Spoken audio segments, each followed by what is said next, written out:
1991ರಲ್ಲಿ ಬಡ ಕುಟುಂಬ ಒಂದರ ತಂದೆ ರಾಮ್ಜಿ ಸಕ್ಪಾಲ್, ತಾಯಿ ಭೀಮಾಬಾಯಿ ದಂಪತಿಗೆ ಕೊನೆಯ ಮಗನಾಗಿ ಜನಿಸಿದ ಮಗು.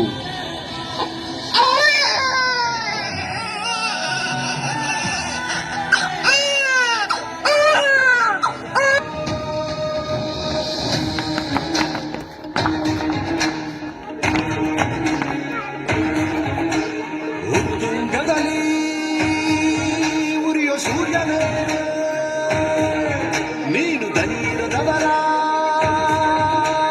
ಧೈರ್ಯವ ನೀಲಿ ಅಂದ್ರೆ ನೀತಿಯ ಜೈ ಭೀಮ ಅಂದ್ರೆ ನಿರ್ಭೀತಿಯ ಕಾನೂನಿನ ಮಾನ ಮುಚ್ಚ ಬಟ್ಟೆ ನೀಡವ ಜಾತಿ ಜಾಲೆ ಆರಿಸಲು ಹಾಲು ಸುರಿದವ ಮನೆ ಒಡೆಯೋ ಕುತಂತ್ರಿಗಳ ಕಾಲು ಮುರಿದವ ಗುಳ್ಳು ನರಿಗಳ ಚರಮ ಸುರಿದವ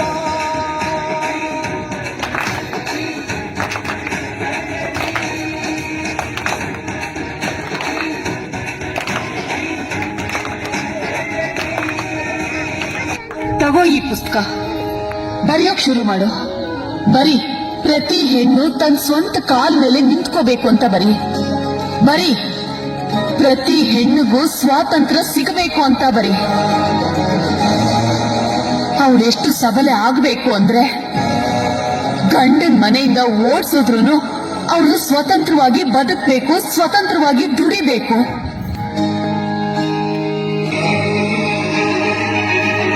ರಾಷ್ಟ್ರ ಸಂವಿಧಾನಕ್ಕೆ ನೀನೆ ಶಿಲ್ಪಿಯು ದಾರಿದೀಪವು ನೀನೆ ಗಳಿಸಿಕೊಟ್ಟೆ ಸಮಾನತೆಯನು ಏಕತೆಯನು. ರಾಷ್ಟ್ರ ಸಂವಿಧಾನಕ್ಕೆ ನೀನೆ ಶಿಲ್ಪಿಯು ನೀನೆ ಗಳಿಸಿಕೊಟ್ಟೆ ಸಮಾನತೆಯನು. ನಿನ್ನ ಲೇಖನಿಯ ಬರಹ ದೇಶ ಗರ್ಜೆ ಕೂಡ ಭೀಮ ಗರ್ಜನೆ.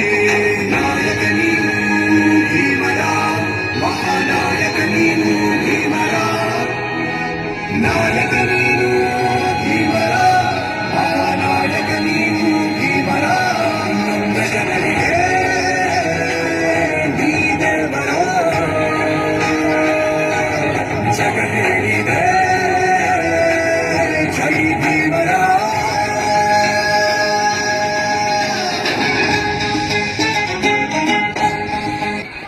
ದುಡ್ಡು ಶಕ್ತಿ ಇದ್ರೆ ನ್ಯಾಯನೂ ಕೊಂಡ್ಕೋಬಹುದು.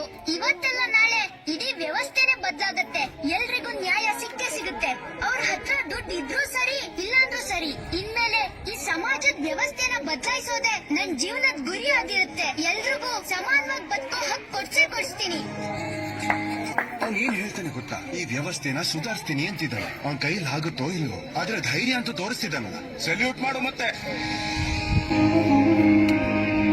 ಸಂಕಟದಲ್ಲಿ ಬಂದೆ ಆಗಿ ಆಧಾರ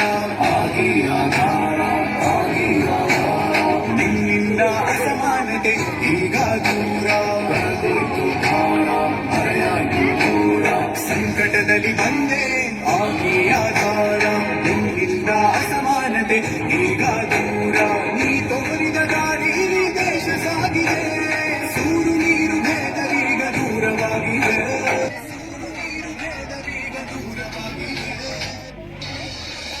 ಮಕ್ಕಳೇ, ಪರೀಕ್ಷೆ ಫಾರ್ಮ್ನ ಸಮಯ ತಗೊಂಡು ನಿಧಾನವಾಗಿ ತುಂಬಿಸ್ಬೇಕು. ಮೊದಲನೇದಾಗಿ ನಿಮ್ಮ ಪೂರ್ಣ ಹೆಸರು. ಗುರುಗಳೇ, ಪೂರ್ತಿ ಹೆಸರೇನ್ ಬರೀಲಿ? ಭೀಮರಾವ್ ರಾಮ್ಜಿ ಸಕ್ಪಾಲ್ ಅಂಬಾವಾಡೇಕರ್ ಅಂತನಾ?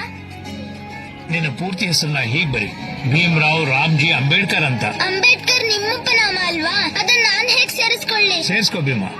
ನಿನ್ನ ಗುರುಗಳು ನಿನಗೆ ಕೊಡ್ತಿರೋ ಉಡುಗೊರೆ ಅಂತ ತಿಳ್ಕೊ. ಜೀವನದಲ್ಲಿ ಹೀಗಾದ್ರೂ ನಿನ್ನ ಗುರುಗಳನ್ನ ನೆನಪು ಮಾಡ್ಕೋ ಭೀಮ. ಭೀಮರ, ಮಹಾನಾಯಕ ನೀನು ಭೀಮರ, ನಾಯಕ